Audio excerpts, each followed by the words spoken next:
ഇന്നിപ്പോൾ Thomas K Thomas മാധ്യമങ്ങളെ കണ്ടു അല്പം മുമ്പ്. അദ്ദേഹം പറയുന്നത് പവാർജി വിളിച്ചിട്ടാണ് ഞാൻ ഡൽഹിയിലേക്ക് പോയത്, പവാർജിയെ കണ്ടു, കാര്യങ്ങൾ സംസാരിച്ചു, പക്ഷേ ഈ മന്ത്രിമാറ്റവുമായി ബന്ധപ്പെട്ട ചർച്ചകൾ ഉണ്ടായില്ല.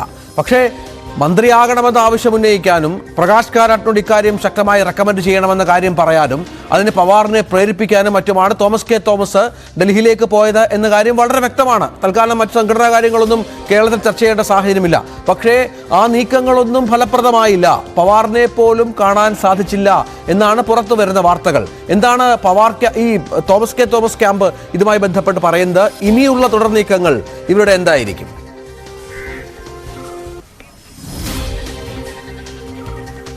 രഞ്ജിത്ത്, അതിൽ ഒരു കാര്യം പ്രത്യേകം ശ്രദ്ധിക്കേണ്ടതാണ്. കാരണം ഇതിൽ ശരത് പവാറിനെ കാണാൻ കഴിഞ്ഞില്ല, അത്തരം കാര്യങ്ങളെല്ലാം തന്നെ പ്രചരിപ്പിക്കുമ്പോഴും അതിനെ കൃത്യമായിട്ട് തന്നെ ഖണ്ഡിക്കുന്നുണ്ട് തോമസ് കെ തോമസ്. കാരണം അതോടൊപ്പം തന്നെ അദ്ദേഹം ചേർത്ത് വയ്ക്കുന്ന ഒരു ആശയം എന്നത് പാർട്ടി തന്നോടൊപ്പമാണ് എന്ന രീതിയിലൊരു ആശയം അദ്ദേഹം ചേർത്ത് വയ്ക്കുന്നുണ്ട്. അതാണ് നേരത്തെ ഞാൻ സൂചിപ്പിച്ചതും അത് തന്നെയാണ്. കാരണം പാർട്ടിയുടെ ഒരു ഔദ്യോഗിക തീരുമാനം അല്ലെങ്കിൽ ഔദ്യോഗികമായ ഒരു ആശയം എന്ന് പറയുന്നത് ഈ മന്ത്രിസ്ഥാനം അത് മാറേണ്ടത് തന്നെയാണ് എന്ന് തന്നെയാണ്. അതുകൊണ്ടാണ് ശരത് പവാർ വിളിച്ചിട്ടാണ് താൻ പോയത്, അദ്ദേഹത്തെ കണ്ടു, കൂടിക്കാഴ്ചകൾ നടന്നു. പാർട്ടിയുടെ ഒരു കേന്ദ്ര നേതൃത്വത്തിൻ്റെ അടക്കം തന്നെ പാർട്ടിയുടെ കേന്ദ്ര നേതൃത്വത്തിൻ്റെ ഒരു തീരുമാനമാണ് അത്. കൃത്യമായിട്ട് തന്നെ അത് ഇവിടെ സംസ്ഥാനത്തേക്ക് ഇവിടെ അറിയിക്കേണ്ടവരെ കൃത്യമായി അറിയിക്കും എന്ന് തന്നെയാണ് അത് പറയുന്നത്. അങ്ങനെ വരുമ്പോൾ പാർട്ടി തന്നോടൊപ്പമാണ്, തോമസ് കെ തോമസിനൊപ്പമാണ്, NCP എന്നൊരു ആശയം തന്നെയാണ് അദ്ദേഹം തൻ്റെ പരിമിതമായ വാക്കുകൾ, ചുരുങ്ങിയ വാക്കുകൾ കൊണ്ട് അദ്ദേഹം വ്യക്തമാക്കുകയും ചെയ്ത് മറ്റൊന്നും അദ്ദേഹം സംസാരിക്കുന്നില്ല എന്നതും ശ്രദ്ധേയമാണ്. ഇന്ന് AK ശശീന്ദ്രൻ്റെ വലിയ രീതിയിലുള്ളൊരു പ്രതികരണം കാര്യങ്ങളുണ്ട്, അതിലേക്ക് കടക്കുക പോലും ചെയ്യാതെ അത് തനിക്ക് അറിയില്ല എന്ന് പറയുക, അത് തനിക്ക് അതിനെക്കുറിച്ചൊരു വ്യക്തതയില്ല. താൻ പാർട്ടി നേതൃത്വം വിളിച്ചിട്ടാണ് പോയത്, അതും കേന്ദ്ര നേതൃത്വം വിളിച്ചിട്ടാണ് താൻ പോയത്, അത് സംസാരിക്കുകയും ചെയ്തിട്ടുണ്ട്. സംസ്ഥാനത്ത് ഇവിടെ അങ്ങനെ ഒരു ആശയം ഈ കഴിഞ്ഞ ആ മീറ്റിംഗിൽ, എക്സിക്യൂട്ടീവ് മീറ്റിംഗിൽ അങ്ങനെ ഒരു തീരുമാനമായി കഴിഞ്ഞു, അത് വ്യക്തമാക്കുകയും ചെയ്തിട്ടുണ്ട്.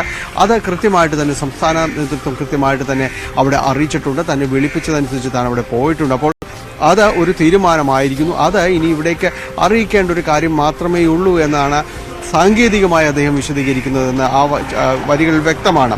അതുകൊണ്ട് ഇതിൽ ഒരു ആശങ്കയോ അല്ലെങ്കിൽ വലിയ ആവേശം അദ്ദേഹം പ്രകടിപ്പിക്കുന്നില്ല, അത് സത്യമാണ്. വലിയ ആവേശത്തോടുകൂടിയൊന്നുമല്ല തോമസ് കെ തോമസ് സംസാരിക്കുന്നത്. പക്ഷേ അതിൽ പാർട്ടി തനിക്കൊപ്പമാണ് എന്നത് അദ്ദേഹത്തിന് ആത്മവിശ്വാസം പകരുന്നുണ്ട്.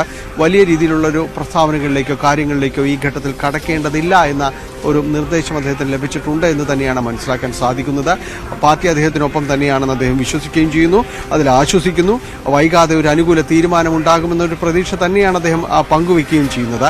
ഇനിയുള്ള പ്രതിരോധം ആരുടെ ഭാഗത്തു നിന്നാണ്, അത് ഏത് രീതിയിൽ ഇങ്ങനെ പ്രതിരോധിക്കാൻ കഴിയുമെന്നതാണ്. പ്രത്യേകിച്ച് ഒരു നേതൃത്വം ഒപ്പം നിൽക്കുന്നു എന്ന് ആശ്വസിക്കുകയും വിശ്വസിക്കുകയും ചെയ്യുന്ന ആത്മവിശ്വാസത്തോടെ മുന്നോട്ട് പോകുമ്പോൾ മറുപക്ഷത്ത് ശശീന്ദ്രൻ വിഭാഗം അത് ഏത് രീതിയിൽ പ്രതിരോധിച്ചുകൊണ്ട് ഇനി മുന്നോട്ട് പോകും എന്നതാണ് നമ്മൾ അറിയേണ്ടത്. ഒപ്പം തന്നെയും അത്തരം പ്രതിരോധങ്ങളെ ഈ പാർട്ടിയുടെ ഇടപെടൽ കൊണ്ട് ഇല്ലാതാക്കാൻ കഴിയുമോ എന്നതാണ് കാര്യം. എന്തൊക്കെ പറഞ്ഞാലും NCP അത് കേന്ദ്ര നേതൃത്വം മറ്റ് സംസ്ഥാന തീരുമാനം എന്നൊക്കെ പറഞ്ഞാലും അതിന് നമുക്കറിയാം, അത് അത്തരമൊരു തീരുമാനങ്ങൾക്ക് കൃത്യമായ മറുപടി നൽകേണ്ടതും അതിൽ നടപടികൾ കൈക്കൊള്ളേണ്ടതും ഇവിടെ CPM നേതൃത്വം തന്നെയാണ്. തീർച്ചയായും അങ്ങനെ ഒരു അസംതൃപ്തിയുണ്ട് മുഖ്യമന്ത്രിക്ക്.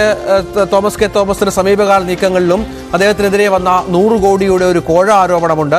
2 MLA-മാരെ മറ്റൊരു പാളയത്തിൽ കൊണ്ട് കെട്ടാൻ ശ്രമിച്ചതിന് 100 കോടി രൂപ വാഗ്ദാനം ചെയ്തു. NCPയുടെ അന്വേഷണ സമിതിയൊക്കെ ആ ആരോപണം നിരാകരിച്ചു, അങ്ങനെ ഒരു സംഭവമില്ല എന്ന് കണ്ടെത്തിയെങ്കിൽ പോലും ഇവിടെ പിളർപ്പ് എന്നുള്ളത് അനിവാര്യമായിരിക്കുകയാണ്. കാരണം തോമസ് കെ തോമസിന് ഇത്രയധികം പോരാട്ടം നടത്തിയിട്ടും മന്ത്രിസ്ഥാനം കിട്ടിയില്ലെങ്കിൽ LDF-ൽ നിൽക്കുക എന്നുള്ളത് പ്രയാസമായി തീരും. കാരണം മുഖ്യമന്ത്രിയുടെ CPM-ന്റെ അടക്കം അസംതൃപ്തി അദ്ദേഹം ഇതിനകം ആവശ്യം പോലെ വാങ്ങിക്കഴിഞ്ഞു. PC ചാക്കോ ഒപ്പമുണ്ട് എങ്കിൽ പോലും ശശീന്ദ്രനെ മന്ത്രിയാക്കി നിർത്തുക എന്നുള്ളത് മുഖ്യമന്ത്രി തീരുമാനിച്ചിരിക്കുന്ന കാര്യമാണ്.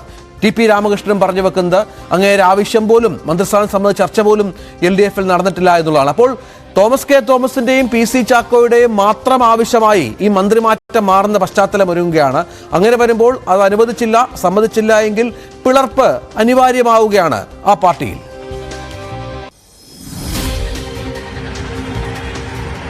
നിലവിൽ ഒരു മന്ത്രിസ്ഥാനം ലഭിക്കുക എന്നതിനപ്പുറത്തേക്ക് ചില ദീർഘകാല രാഷ്ട്രീയ ലക്ഷ്യങ്ങൾ കൂടി NCP ഔദ്യോഗിക പക്ഷം ഇപ്പോൾ നടത്തുന്ന ഈ നീക്കങ്ങൾക്ക് പിന്നിലുണ്ട് എന്നാണ് നമുക്ക് മനസ്സിലാക്കാൻ കഴിയുന്നത്. അതായത് നിയമസഭാ തെരഞ്ഞെടുപ്പിന് 1.5 വർഷം മാത്രമാണ് ബാക്കി നിൽക്കുന്നത്. ഇനി അങ്ങോട്ട് കടിച്ചു പിടിച്ച മന്ത്രിയായാൽ തന്നെ ലഭിക്കുന്നത് 1.5 വർഷം മാത്രമായിരിക്കും തോമസ് കെ തോമസിന് മുമ്പിൽ. അതിനപ്പുറത്തേക്ക് മറ്റൊരു രാഷ്ട്രീയ നീക്കം മറ്റൊരു ലക്ഷ്യത്തോടെ NCPയുടെ ഔദ്യോഗിക നേതൃത്വം നടത്തുകയാണോ എന്ന സംശയം ബലപ്പെടുത്തുന്ന രാഷ്ട്രീയ സാഹചര്യമാണ് ഇപ്പോൾ ഉരുത്തിരിയുന്നത്. അങ്ങനെയാണെങ്കിൽ AK ശശീന്ദ്രനെ മന്ത്രി സ്ഥാനത്ത് നിന്ന് മാറ്റാൻ മുഖ്യമന്ത്രി പിണറായി വിജയൻ തയ്യാറാകില്ല എന്ന കൃത്യമായ ബോധ്യം NCP സംസ്ഥാന നേതൃത്വത്തിനുണ്ട്, PC ചാക്കോയ്ക്കുണ്ട്, തോമസ് കെ തോമസിനുണ്ട്. പിന്നെ എന്തിനാണ് പിന്നെയും ഈ നീക്കങ്ങൾ സജീവമാക്കുന്നത്? അതിന് ഒരൊറ്റ ഉത്തരമേ ഉള്ളൂ.